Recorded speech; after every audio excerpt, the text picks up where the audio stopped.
takes a lead in this. It اور جناب صدر، میں چوتھے نقطے کی طرف آتا ہوں جو میری نظر میں سب سے اہم ہے، اور یہی وجہ ہے کہ میں یہاں آیا ہوں، اور یہ مسئلہ ہے کشمیر کی موجودہ صورتحال۔ اس مسئلے پر آنے سے پہلے میں ایک بات واضح کرنا چاہتا ہوں کہ جب میں اقتدار میں آیا تو یہ میری اولین ترجیح تھی کہ پاکستان ہر وہ کوشش کرے گا جو امن کے لیے سود مند ثابت ہو۔ ہم دہشت گردی کے خلاف جنگ کے مشکل مرحلے سے گزرے۔ 2001 کے بعد ہم امریکہ کی دہشت گردی کے خلاف جنگ کا حصہ بنے، اور یہ پاکستان کی تاریخ کا بدترین دور تھا، کیونکہ اس جنگ میں پاکستان کے 70,000 شہری شہید ہوئے اور معیشت کو 150 ارب ڈالر سے زیادہ نقصان ہوا۔ And Pakistan went through one of its worst periods where 70,000 Pakistanis died and over 150 billion was lost to our economy. And Mr. President, I opposed the war because in the 80s, Pakistan had joined the Western countries in جناب صدر، میں اس جنگ کے خلاف تھا کیونکہ 80 کی دہائی میں سوویت یونین کے خلاف جب افغان جہاد شروع ہوا تو ہم اس کا حصہ بنے، اور ان کو مغربی طاقتوں نے فنڈ کیا۔ گوریلا جنگ کے لیے مجاہدین کے گروپ بنائے گئے جنہیں پاکستان آرمی نے تربیت دی، اور مغربی ممالک بالخصوص امریکہ نے مالی امداد فراہم کی۔ اس کو افغانستان میں جدوجہد آزادی کا نام دیا گیا۔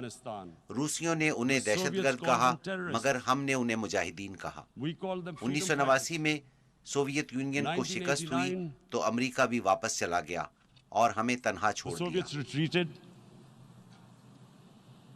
The Americans packed up and left.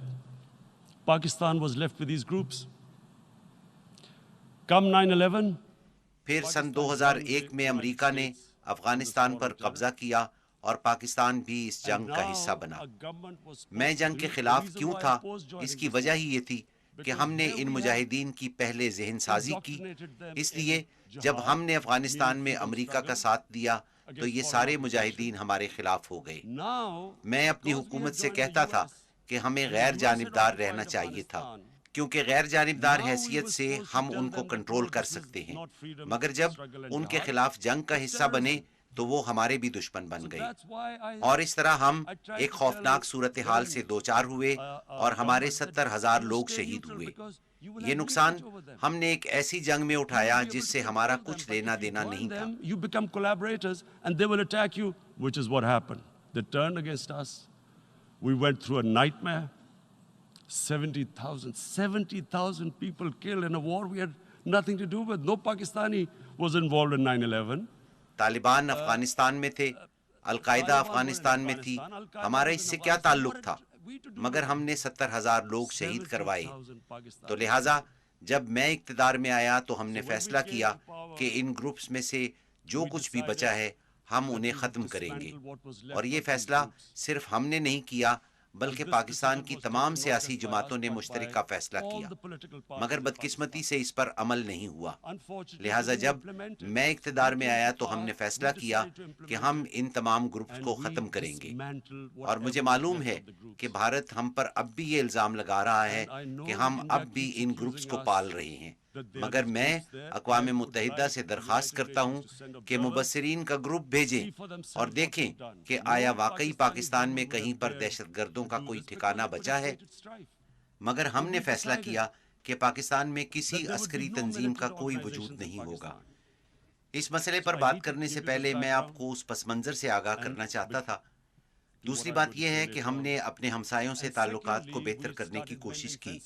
Afghan سرحد پر ہم نے باڑ لگائی، اسی طرح ہم نے ایران کی سرحد پر اپنی نگرانی تیز کر دی ہے اور ان ہمسایہ ملکوں سے تعلقات کو بہتر کرنے کی کوشش کی ہے، اور بھارت کے ساتھ بھی تعلقات بہتر کرنے کی کوشش کی۔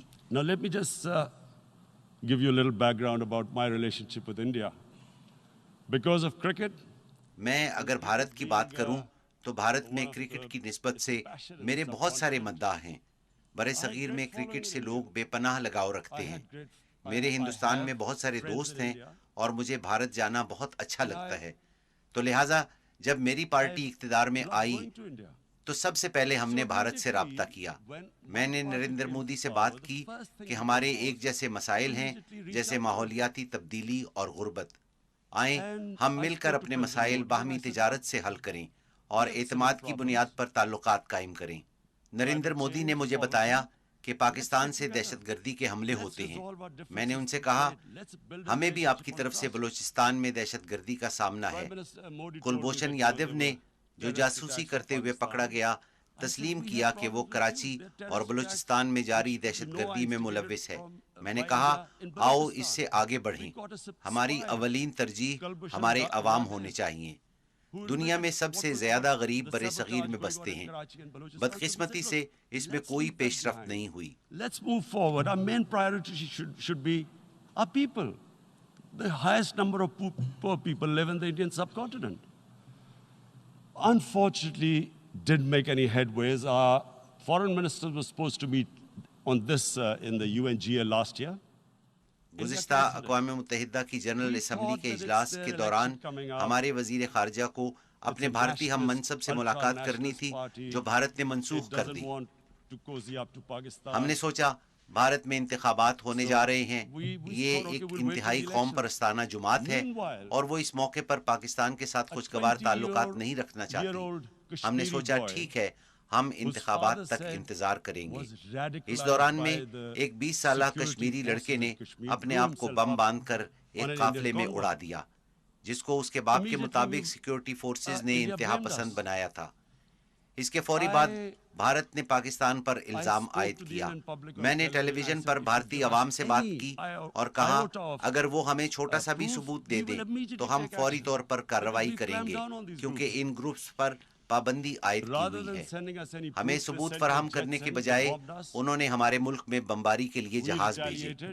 ہم نے جوابی کارروائی کی, 2 جہاز مار گرائے اور ایک پائلٹ کو گرفتار کر لیا. ہم نے فوری طور پر پائلٹ کو واپس کر دیا اور یہ پیغام دیا کہ ہم کشیدگی میں اضافہ نہیں چاہتے.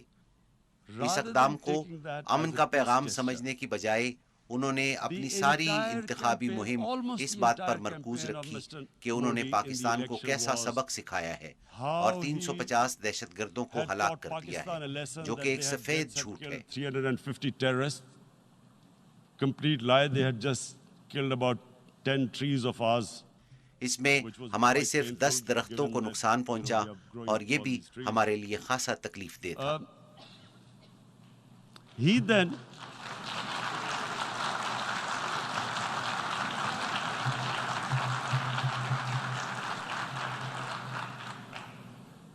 the election campaign. انتخابی مہم میں مودی نے کہا یہ صرف ایک ٹریلر ہے اور فلم ابھی باقی ہے اور ہم نے پاکستان میں جا کر انہیں سبق سکھایا ہے. یہ ان کی انتخابی مہم تھی. میں نے سوچا کہ سیاستدان انتخابات میں کامیابی کے لیے اس طرح کی بیان بازی کرتے ہیں اور انتخابات کے بعد ہمارے تعلقات معمول پر آ جائیں گے. مگر جو ہی انتخابات ختم ہوئے ہم نے بھارت سے رابطہ کیا مگر کوئی جواب نہ آیا اور پھر معلوم ہوا کہ وہ ہمیں FATF کے ذریعے بلیک لسٹ کرانا چاہتے ہیں تاکہ ہم دیوالیہ ہو جائیں. اس وقت ہم نے یہ محسوس کیا کہ مودی کا کوئی ایجنڈا ہے. That's when we realized there was an agenda. And that agenda became obvious on the 5th August. یہ ایجنڈا 5 اگست کو بے نقاب ہوا. بھارت نے سلامتی کونسل کی 11 قراردادوں کی خلاف ورزی کی جن میں کہا گیا ہے کہ کشمیر ایک متنازعہ علاقہ ہے اور کشمیر کے عوام کو خود ارادیت کا حق حاصل ہے. انہوں نے شملہ معاہدے کی بھی خلاف ورزی کی جو مسائل کو 2 طرفہ طور پر حل کرنے کی بات کرتا ہے. دراصل انہوں نے بھارتی آئین کی بھی خلاف ورزی کی.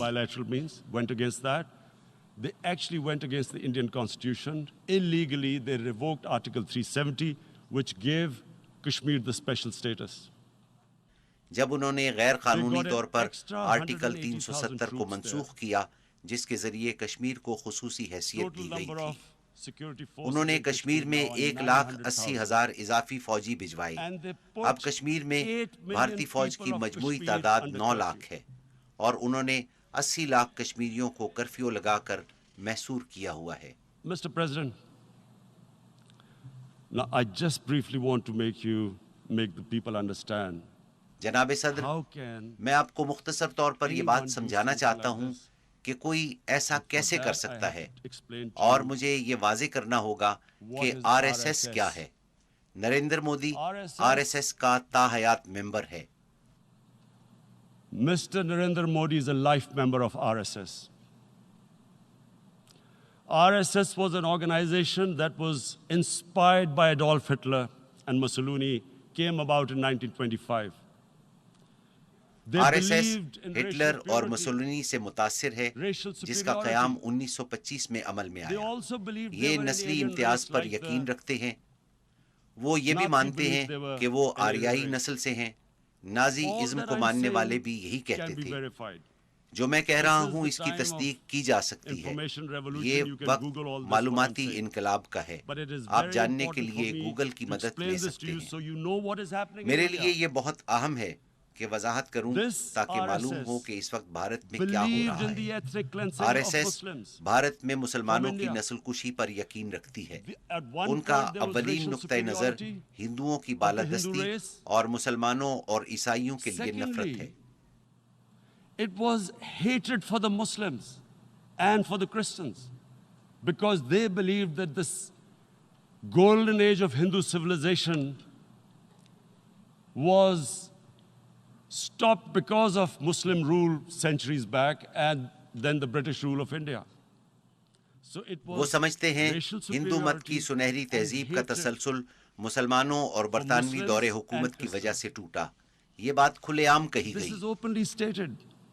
You look at the founding fathers of RSS. آپ آر ایس ایس کے بانیوں پر نظر ڈالیں، آپ گوگل پر جائیں تو سب معلوم ہو جائے گا۔ Just Google them and you'll find out. And this ideology of hate is what murdered the great Mahatma Gandhi in 1948. 1948 میں عظیم لیڈر مہاتما گاندھی کے قتل کی وجہ یہی نفرت پر مبنی نظریہ تھا، اور پھر سن 2002 میں یہی نظریہ تھا جب مودی نے گجرات میں مسلمانوں کا منظم قتل عام کیا جب وہ وزیر اعلیٰ تھے۔ He allowed 3 days for these RSS goons who were inspired by the Hitler brown shirts. They actually wear brown shirts. This RSS R S S کے غنڈے 3 روز تک مسلمانوں کا قتل عام کرتے رہے، جنہوں نے 2000 مسلمانوں کو بے دردی سے قتل کیا۔ انہوں نے ہٹلر کی پسندیدہ براؤن رنگ کی قمیصیں پہن رکھی تھیں۔ کانگریس کے سابق وزیر داخلہ نے بیان دیا کہ آر ایس ایس کے کیمپوں میں دہشت گردوں کو تربیت دی جا رہی ہے، جنہوں نے 2000 مسلمانوں کو قتل کیا اور 1,50,000 مسلمان بے گھر ہوئے۔ یہی وجہ تھی کہ نریندر مودی کے امریکہ داخلے پر پابندی عائد کر دی گئی تھی۔ مجھے آپ کو یہ پس منظر بتانا ہے کہ یہ کیسی ذہنیت ہے جو 80 لاکھ لوگوں کو 9 لاکھ فوجیوں کی موجودگی میں محصور کر دیتی ہے۔ عورتوں، بچوں اور بیمار افراد کو گھروں میں جانوروں کی طرح قید کر دیا گیا۔ اصل میں جو میں برطانیہ کے بارے میں جانتا ہوں کہ اگر وہاں 80 لاکھ جانوروں کو بھی بند کیا جاتا تو بہت زیادہ شور برپا ہوتا۔ یہ تو پھر انسان ہے۔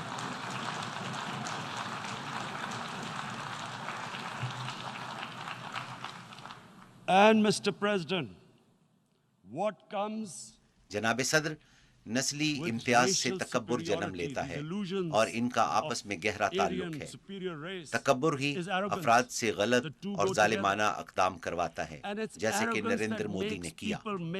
یہ تکبر ہی ہے جس کی وجہ سے وہ اندھا ہو گیا ہے اور اسے نہیں معلوم کہ کرفیو اٹھنے کے بعد کیا ہوگا۔ کیا اس نے اس بارے میں سوچا؟ اس پر غور نہیں کیا گیا کہ وہ کرفیو اٹھانے کے بعد کیا کرے گا۔ from the fact that what is going to happen when the curfew is lifted? Has he thought about it? This hasn't been thought through. What is he going to do when he lifts the curfew? Does he think کیا وہ سمجھتا ہے کہ کشمیر کے عوام خاموشی سے اس صورتحال کو تسلیم کر لیں گے کیونکہ بھارت نے آئین تبدیل کر دیا ہے اور کشمیر کی خصوصی حیثیت ختم کر دی ہے؟ کیا وہ یہ تسلیم کریں گے؟ جناب صدر، گزشتہ 30 سال میں 1 لاکھ کشمیری شہید ہو چکے ہیں کیونکہ ان کو وہ حق خود ارادیت نہیں دیا گیا جو اقوام متحدہ نے انہیں دیا تھا۔ 11,000 خواتین کی عصمت دری کی گئی۔ اس بارے میں اقوام متحدہ کی انسانی حقوق کی 2 رپورٹیں موجود ہیں۔ اس حوالے سے دنیا نے کچھ نہیں کیا کیونکہ بھارت 1 ارب 20 کروڑ افراد کی مارکیٹ ہے۔ افسوس ہے مادیت کو انسانیت پر برتری دی گئی ہے۔ اس کے سنگین نتائج ہوں گے۔ The material prevails over the human. But this has serious consequences. Again, I repeat, that's why I'm here. Look, میں یہی بات کرنے یہاں آیا ہوں۔ دیکھیں، جب کرفیو اٹھایا جائے گا تو قتل عام ہوگا۔ لوگ باہر نکلیں گے، وہاں 9 لاکھ فوج ہے۔ وہ اس لیے کشمیر میں نہیں آئے کہ وہاں خوشحالی آئے گی، جیسا کہ نریندر مودی کہتا ہے۔ وہ باہر نکلیں گے تو فوج کیا کرے گی؟ قتل عام ہوگا۔ کیا اس پر اس نے غور کیا؟ When they come out, there'll be a bloodbath. Has he thought it through what happens then? Mr. President, has anyone thought that what happens when there is a bloodbath? جناب صدر، کیا کسی نے اس پر غور کیا کہ کیا ہوگا جب وہاں قتل عام ہوگا؟ آپ کے خیال میں کشمیری عوام پر کیا اثرات ہوں گے؟ آپ کے خیال میں وہ کیا سوچیں گے؟ جس انداز میں انہیں قید کیا گیا ہے، ان کے ساتھ جانوروں سے بھی بدتر سلوک کیا گیا ہے۔ تمام سیاسی قیادت بھی حراست میں ہے، جنہیں کشمیر سے باہر منتقل کیا گیا ہے۔ حتیٰ کہ بھارت کے حامی کشمیری رہنماؤں کو بھی وہاں سے بھیج دیا گیا ہے۔ 13,000 نوجوانوں کو گرفتار کیا گیا ہے اور معلوم نہیں کہاں رکھا گیا ہے۔ آپ کے خیال میں کشمیری عوام کیا کریں گے جب کرفیو اٹھے گا؟ وہ سڑکوں پر نکلیں گے تو فوجی رد عمل میں ان پر گولی چلائیں گے۔ پہلے ہی وہ پیلٹ گن کا استعمال کر رہے ہیں، جو گزشتہ 5 سال سے ظلم جاری ہے، اور پیلٹ گن سے نوجوانوں کو بصارت سے محروم کیا جا رہا ہے، جس کے نتیجے میں کشمیریوں میں انتہا پسندی بڑھے گی۔ جناب صدر، پھر ایک اور پلوامہ ہوگا، اور پھر بھارت جو ہم پر پہلے ہی الزام لگا رہا ہے مزید الزامات لگائے گا۔ وہ کہہ رہے ہیں کہ یہ سب کچھ پاکستان کی وجہ سے ہو رہا ہے۔ ان کے وزیر دفاع نے کہا کہ کنٹرول لائن پر 500 دہشت گرد بھارت میں داخلے کے لیے تیار ہیں۔ پاکستان 500 دہشت گرد کیوں بھیجے گا جہاں 9 لاکھ فوج موجود ہے؟ وہ ان پر کیا اثر ڈالیں گے اور ہم ایسا کیوں کریں گے؟ کیا ہمیں معلوم نہیں کہ جب وہاں دہشت گردی کا واقعہ ہوگا تو کشمیریوں پر مظالم میں اضافہ ہوگا؟ ہم 9 لاکھ فوجیوں کو یہ موقع فراہم کریں گے کہ وہ کشمیریوں کو مزید دبائیں۔ to further crush the people of Kashmir. And then we'll give the Indian government اور بھارتی حکومت کو بھی یہ موقع دیں گے کہ وہ پاکستان پر دہشت گردی کا الزام لگاتے ہوئے اسلامی دہشت گردی کا منترا دہرائے، جسے سنتے ہی ساری دنیا اپنا منہ پھیر لیتی ہے اور کوئی انسانی حقوق کی بات نہیں کرتا، اور آپ جو چاہیں وہ کریں۔ جو آج کشمیر میں ہو رہا ہے وہ اسلامی دہشت گردی کی رٹ لگاتے رہیں گے، جو کہ وہ اب کر رہے ہیں۔ ہمیں اس سے کیا فائدہ ہوگا اور کشمیری عوام پر ظلم میں اضافہ ہوگا، اور ہم یہ کیوں چاہیں گے؟ لیکن بھارت کے پاس کوئی اور بیانیہ نہیں۔ جب وہ کرفیو اٹھائیں گے، جو بھی رد عمل آئے گا اس کا الزام پاکستان پر لگے گا۔ But there is no other narrative left for India. As when they lift the curfew, whatever happens, Pakistan will be blamed, and there is always a danger of another Pulwama. They will again ایک اور پلوامہ کا خطرہ ہر وقت موجود ہے۔ ہو سکتا ہے وہ دوبارہ ہم پر حملہ کرے اور پھر وہی سلسلہ دوبارہ چل پڑے۔ اور نریندر مودی کیا سوچتا ہے کہ اس وقت بھارت میں 18 کروڑ مسلمان کیا سوچ رہے ہیں؟ کیا وہ یہ نہیں دیکھ رہے کہ کشمیریوں کے ساتھ وہاں کیا ہو رہا ہے؟ 55 دنوں سے وہ گھروں میں قید ہیں۔ کیا وہ نہیں دیکھ رہے؟ آپ نہیں سمجھتے کہ بھارت میں رہنے والے 18 کروڑ مسلمان کیا انتہا پسندی کی طرف مائل نہیں ہوں گے؟ اور جب وہ انتہا پسند بن جائیں گے تو پھر سارے بھارت میں ایسے ہی واقعات ہوں گے، ہم پر دوبارہ الزام لگے گا۔ Again we will be blamed. And I'm warning you right now, again we will be blamed. میں آپ کو خبردار کر رہا ہوں کہ ہم پر دوبارہ الزام لگے گا۔ جناب صدر، 1.30 ارب مسلمانوں کے بارے میں کیا خیال ہے جو سب دیکھ رہے ہیں؟ انہیں معلوم ہے کہ کشمیر میں ہندوؤں کے ساتھ نہیں بلکہ کشمیری مسلمانوں پر ظلم ہو رہا ہے۔ انہیں معلوم ہے کہ یہ سب کچھ ان کے مذہب کی وجہ سے ہے۔ آپ کیا سمجھتے ہیں کہ اگر 80 لاکھ کے بجائے محض 8,000 یہودیوں کے ساتھ یہ سلوک ہو تو وہ کیا سوچیں گے؟ یورپ کے لوگ کیا سوچیں گے؟ کسی کے ساتھ بھی ایسا ہو تو وہ کیا سوچے گا؟ کیا ہم کمتر مخلوق ہیں؟ کیا ہمیں اس سے تکلیف نہیں پہنچتی؟ اور پھر کیا ہوگا؟ 1.30 ارب مسلمانوں میں سے کچھ ہتھیار اٹھا لیں گے۔ Children of a lesser God? Is it not going to cause us pain? And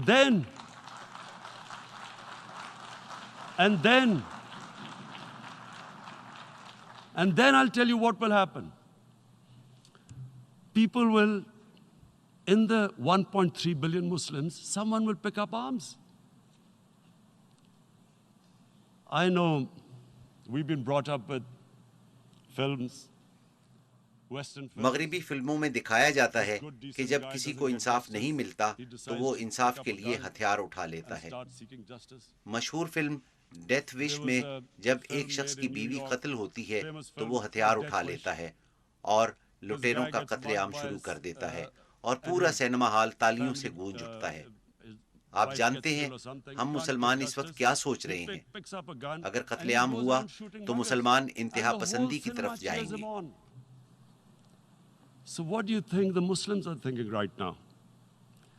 If there is a bloodbath, there will be Muslims becoming radicals, not because of Islam, because جس کی of وجہ what they will see. اسلام نہیں بلکہ وہ صورتحال ہوگی جب انہیں انصاف نہیں ملے گا۔ روہنگیا کے 1 لاکھ مسلمانوں کی نسل کشی کی گئی، اس پر عالمی برادری کی کیا ذمہ داری تھی؟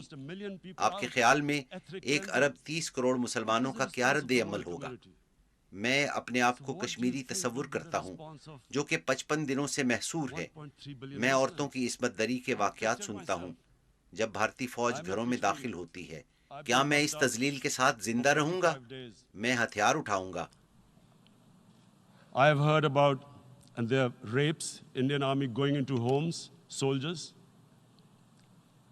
Would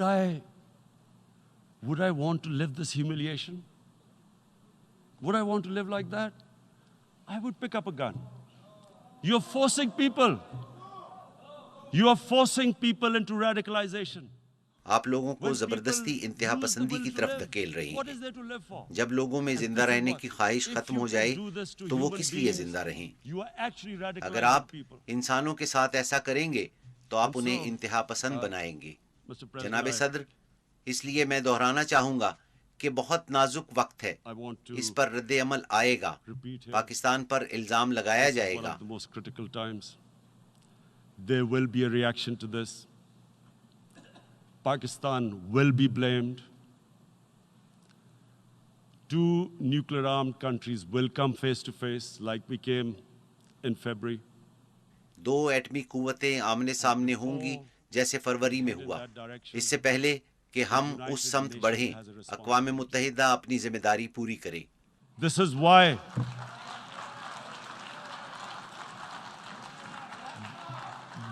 why the United Nations came into being. یہی وجہ ہے کہ 1945 میں اقوام متحدہ وجود میں آئی تھی۔ آپ کو اسے روکنا ہوگا۔ میں سمجھتا ہوں کہ ہم 1939 میں واپس چلے گئے ہیں جب جرمنی نے چیکوسلواکیہ پر قبضہ کر لیا تھا۔ عالمی برادری کیا کرے گی؟ کیا یہ 1.20 ارب عوام کی مارکیٹ کو خوش رکھے گی یا انصاف اور انسانیت کے ساتھ کھڑی ہوگی؟ A market of 1.2 billion, or is it going to stand up for justice and humanity?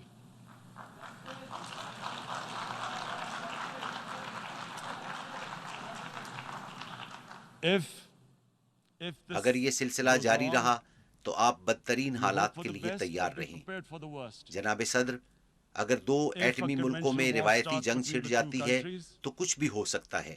اگر اپنے ہمسائے سے 7 گنا چھوٹے ملک کو یہ فیصلہ کرنا پڑے کہ یا تو وہ ہتھیار پھینک دے یا پھر موت تک اپنی آزادی کے لیے جنگ لڑے، ہم کیا کریں گے؟ میں اپنے آپ سے سوال کرتا ہوں، میرا یقین ہے کہ اللہ ایک ہے اور ہم جنگ کریں گے۔ Either you surrender or you fight for your freedom till death. What will we do? I ask myself this question. And my belief is, La ilaha illallah, there is no God but one. And we will fight.